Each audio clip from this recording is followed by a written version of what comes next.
మహాసాత్వికుడు అనుకున్న ధర్మరాజు మహానాయకుడు కూడా. మహాభారతం మనం తరిచి చూస్తే ధర్మరాజు అతి సాత్వికుడు, అజాతశత్రువు, ఎవరి మీద యుద్ధానికి కానీ దెబ్బలాటకు కానీ కాళ్ళు దువ్వని మహామనిషి. ఈ ధర్మరాజుకి మహాభారతం యుద్ధం మొదలయ్యడానికి ముందు ఈయన అతి సాత్వికంగా ఏదో రకంగా సంధి చేసుకుందాం, యుద్ధానికి వెళ్ళొద్దని ప్రయత్నం చేస్తూ ఉంటాడు. కానీ ఒక్కసారి యుద్ధం మొదలైంది అన్న వెంటనే ఆయనలో నాయకుడు బయటపడతాడు. ఒకసారి సంజయుడు రాయబారానికి వస్తాడు. సంజయ్ రాయబారం సమయంలో ధృతరాష్ట్రుడు ధర్మరాజు ఎందుకు యుద్ధాన్ని కాలు దూవుతున్నాడు, వద్దని చెప్పు, ఇప్పటిదాకా ఆయనకి ఎంతో మంచి పేరు ఉంది, సాత్వికంగా ఉంటాడు, తపస్సు చేసుకోమని చెప్పు, ఏవో కబుర్లు చెప్తాడు. అవంతా సందేశం అంతా పంపిస్తాడు. కానీ సంజయుడు అలా చెప్పిన వెంటనే ధర్మరాజుకి అంతర్గతంగా కోపం వస్తుంది. కానీ పైకి మట్టుకు యుద్ధానికి ఎందుకు కాలు దూతాం, మాకు ధర్మబద్ధంగా రావాల్సిన సగరాజ్యం ఇచ్చినా అది కూడా ఇవ్వలేకపోతే మీకు కోరుకున్నట్టుగా 5 ఊళ్ళైనా పర్వాలేదు అని చెప్తాడు. అది కృష్ణ రాయబారానికన్నా ముందు సంజయుడితో జరిగిన రాయబారంలో కాస్త పరుషంగానే కఠినంగానే మాట్లాడతాడు. కారణం ఏంటంటే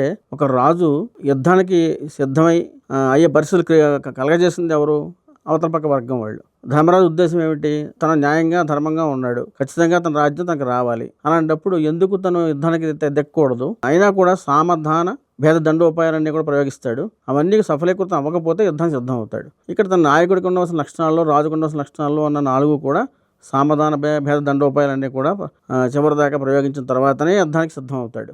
అలాగే అప్పుడు చెప్పినప్పుడు రాజు అన్నవాడు యుద్ధం చేయకుండా ధర్మబద్ధంగా రావాల్సింది కోరుకోకుండా ఉండడం కూడా తప్పే మరి. ఎందుకంటే నామే ఆధారపడ్డ వాళ్ళు నా తమ్ముళ్ళు ఉన్నారు, తర్వాత నన్ను నమ్ముకున్న రాజ్యం ఉంది, ప్రజలు ఉన్నారు, అందరూ ఉన్నారు, కాబట్టి నేను ఖచ్చితంగా యుద్ధానికి దిగుతా అని చెప్తాడు. ఇక్కడ ఒక పాయింట్ తీసుకుంటే తర్వాత కృష్ణరాయబారం టైంలో కూడా చెప్తాడు, బావా నేను ఇప్పటిదాకా చాలా సంయమనం పాటించాను, ఎంతో కాలం వేచి చూశాను, కానీ వీళ్ళు 13 సంవత్సరాల పాటు నేను బయట ఉన్నా కూడా, అరణ్యంలో ఉన్న 12 సంవత్సరాల పాటు వనవాసం చేసినా కూడా, అజ్ఞాతవాసం చేసినా కూడా ఇప్పటికి కూడా ఇవ్వకపోతే యుద్ధం తప్ప మాకు సరంజం లేదు కదా, ఏం చేయమంటావు?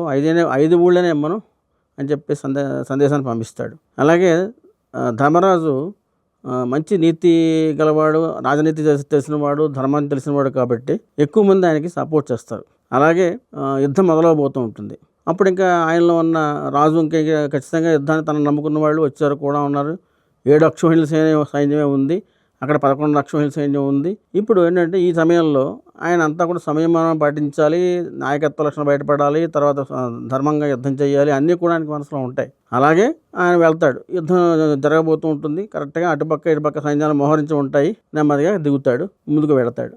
వెళ్ళి ఏమిటి వెళ్ళిపోతున్నాడు. చివరి మినిట్లోనేమో అంతా సమకూర్చుకున్న తర్వాత ఇప్పుడు వెళ్ళి సరెండర్ అయిపోతాడని వీళ్ళంతా ఫీల్ అవుతూ ఉంటారు. కానీ లిపి మహాభారతం గేమ్ ఆడండి, మీలోని వీరుణ్ణి గెలిపించండి, జీవితాన్ని గెలవండి.